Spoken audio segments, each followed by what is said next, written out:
Hello viewers, আসসালামু আলাইকুম। আমি আবির মাহমুদ আছি আপনাদের সাথে এবং আপনারা আছেন অনলাইন স্কুলে। তো আশা করছি আল্লাহর অশেষ রহমতে আপনারা সবাই অনেক ভালো আছেন। তো আজকে আমরা শিখব ফাংশন ওভারলোডিং। আমি সরাসরি কোডে চলে যাচ্ছি। তো একটু করে বলি, ফাংশন ওভারলোডিং মানে হচ্ছে, ধরুন একটা প্রোগ্রামে কোনো একটা ক্লাসের মধ্যে এমন কিছু ফাংশন আছে যাদের নামগুলো সেম। ওকে, ধরুন একটা ফাংশনের নাম হচ্ছে অ্যাড, আরও এরকম কয়েকটা ফাংশন আছে কিংবা একের অধিক ফাংশন আছে যাদের নাম হচ্ছে অ্যাড। তাহলে নাম তো সেম, তো কম্পাইলার যখন আমি কল করব মেইন মেথড থেকে, সো কম্পাইলার তো কনফিউজড হয়ে যাবে যে কাকে ডাকা হচ্ছে, কাকে কল করা হচ্ছে। তো ওদের মধ্যে ডিফারেন্সটা আমি কিভাবে ক্রিয়েট করব? দেখুন, ফাংশনের নাম সেম হলেও ওদের যেটা প্যারামিটার থাকে সেই প্যারামিটারের মধ্যে একটা ডিফারেন্স ক্রিয়েট করতে হবে। সেই ডিফারেন্স দুই ধরনের হতে পারে, একটি হচ্ছে নাম্বার অফ প্যারামিটার, আরেকটি হচ্ছে টাইপ অফ প্যারামিটার। মানে ধরুন একটা ফাংশনের মধ্যে একটা প্যারামিটার আছে কিন্তু আরেকটা ফাংশনে যার নাম সেম কিন্তু সেখানে প্যারামিটার দুইটা। আরেকটা ফাংশন আছে ধরুন নাম সেম কিন্তু প্যারামিটার তিনটা, সো নাম্বার অফ প্যারামিটার কিন্তু ভিন্ন হয়ে গেল। এবার যখন আমরা কল করব কম্পাইলার চিনবে যে কাকে কল করা হচ্ছে, কারণ আমি যখন প্যারামিটার পাস করব কল করার সময় তখন কম্পাইলার বুঝে যাবে। যখন সে একটা প্যারামিটার দেখবে সে একটাওয়ালা ফাংশনে চলে যাবে, আবার যখন সে দুইটা প্যারামিটার দেখবে সে দুইটাওয়ালা ফাংশনে চলে যাবে। ওকে, আরেকটা ওয়ে হচ্ছে কি, তাদের টাইপ অফ প্যারামিটার।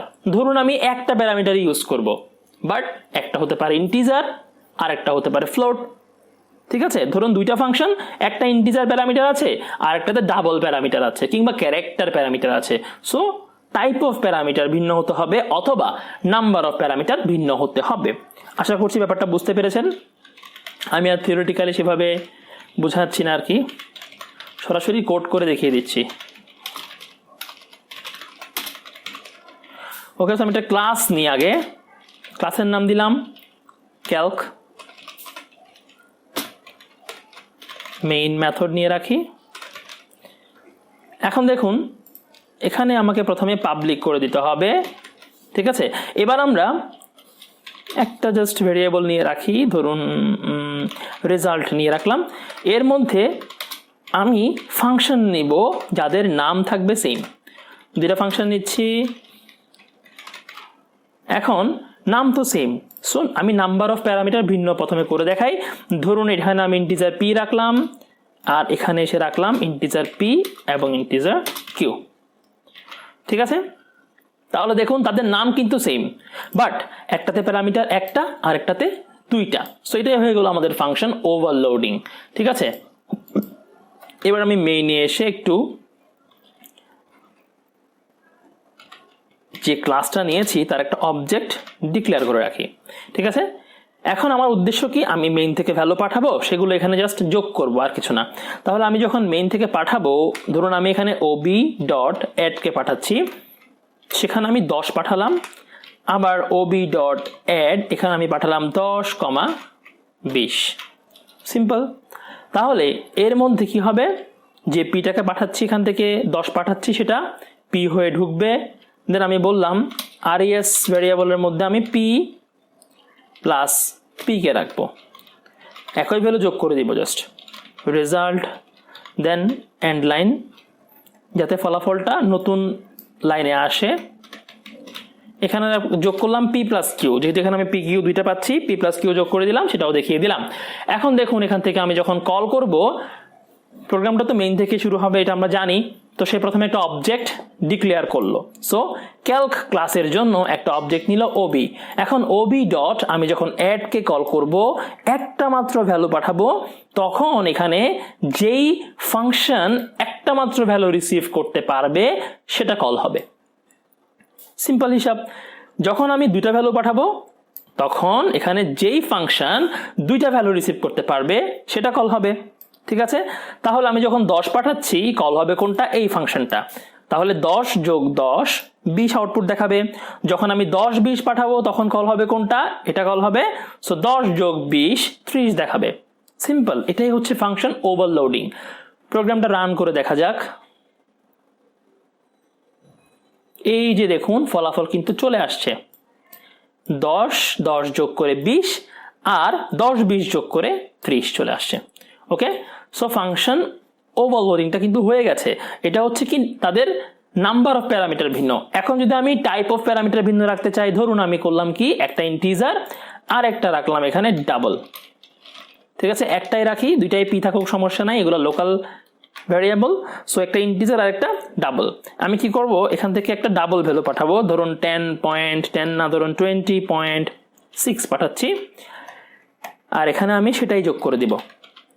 তাহলে এবার দেখুন যখন আমি ইন্টিজার ভ্যালু পাঠাচ্ছি তখন কোনটা কল হবে, যেই ফাংশন কোনো ইন্টিজার টাইপের ডেটা রিসিভ করতে পারবে সেটা কল হবে। আর যখন আমি কোনো দশমিক ভ্যালু পাঠাবো মানে ডাবল ভ্যালু পাঠাচ্ছি তখন যেই ফাংশন ডাবল ভ্যালু রিসিভ করতে পারবে সেইটা কল হবে। সিম্পল। তাহলে যোগ হয়ে গেল, ফলাফলটা আশা করি পেয়ে যাব। রান করে দেখি, এই যে দেখুন 20 এবং 41। এখন কথা হচ্ছে এখানে 41 কেন দেখাচ্ছে, যেহেতু আমি দশমিক ভ্যালু নিয়েছি, আমি যে যোগ করছি সেটা দশমিক ভ্যালুতে রাখা উচিত ছিল, বাট সেটা হচ্ছে ইন্টিজারে। তো আমি এখানে আরেকটা ডাবল ভ্যালু নিই, ধরুন আমি একটা নাম দিলাম রেজাল্ট 1, 2 দিই, এটাকে 1 করে দিই, ঠিক আছে। তাহলে এটা হয়ে গেল আমাদের রেজাল্ট 1, এটা হয়ে গেল 2। তাহলে এখন দেখি, এই যে খেয়াল করুন 20 এবং 41.2। তো 20 কেন আসছে, কারণ আমি যখন 10 পাঠাচ্ছি 10 যোগ করে 20, আর যখন 20.6 পাঠাচ্ছি তখন 41.2 আমাকে আউটপুট দেখাচ্ছে। তো বেসিক্যালি এটাই হচ্ছে কি ফাংশন ওভারলোডিং। তাদের নাম্বার অফ প্যারামিটার ভিন্ন হবে কিংবা টাইপ অফ প্যারামিটার ভিন্ন হবে। আমি চাইলে এখানে আরো একটা ফাংশন নিয়ে করতে পারি, অনেকগুলো ফাংশন থাকতে পারে, বাট ডিফারেন্স থাকতে হবে। ধরুন এখানে ডাবল তো একবার ইউজ করেছি আমি, এখানে আরেকটা আমি ধরুন ডাবল ভ্যালু নিয়ে নিলাম কিউ, ঠিক আছে। রেজাল্ট 2ই থাকুক কোনো সমস্যা নাই, কারণ আমি এগুলো নিয়ে বাইরে কোনো কাজ করছি না, জাস্ট ফলাফলটাই এখানে দেখিয়ে দিবে। আমি পি প্লাস কিউ নিতে পারি, তাহলে আমি যখন কল করবো এটাকে কন্ট্রোল ডি প্রেস করলে ডুপ্লিকেট লাইন তৈরি হয়ে যাবে। আমি এখান থেকে দিলাম 10.5 পাঠাচ্ছি, ঠিক আছে। তাহলে এখন যখন শুধুমাত্র 10 পাঠাচ্ছি যেটা ইন্টিজার সেটা কল হবে, যখন একটা ভ্যালু পাঠাচ্ছি যেটা ডাবল তখন যেটা একটা ভ্যালু আছে ডাবল এই যে এটা কল হবে, আর যখন আমি দুইটা ভ্যালু পাঠাচ্ছি ডাবল তখন এটা কল হবে। সিম্পল। সো রান করে দেখা যাক, এই যে দেখুন 20 চলে আসলো, দেন 41.2, আগে যেগুলো ছিল নতুনটা কত আসছে 31.1। ওকে, সো আশা করছি ফাংশন ওভারলোডিং নিয়ে আপনাদের আর কোনো সমস্যা নেই। যদি কোনো সমস্যা হয় আমাকে কমেন্ট বক্সে অবশ্যই জানাবেন।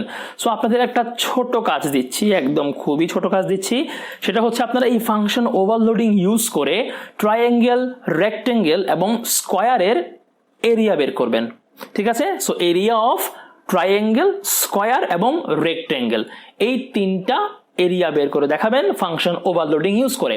যারা করতে পারবেন অবশ্যই কমেন্ট বক্সে কপি পেস্ট করে কোডটা দিবেন, আমি দেখে বুঝবো হয়েছে কি হয়নি, ঠিক আছে। তো সবাই ট্রাই করবেন, খুবই সহজ বিষয় এগুলো, আশা করছি পারবেন। তো আজকের জন্য বিদায় নিচ্ছি। যদি ভিডিওটি ভালো লাগে লাইক করবেন, শেয়ার করবেন এবং কমেন্ট করে জানাবেন কোনো সমস্যা থাকলে। আর আমার চ্যানেল নতুন হয়ে থাকলে অবশ্যই সাবস্ক্রাইব করবেন। তো ভালো থাকবেন সবাই, আসসালামু আলাইকুম, আল্লাহ হাফেজ।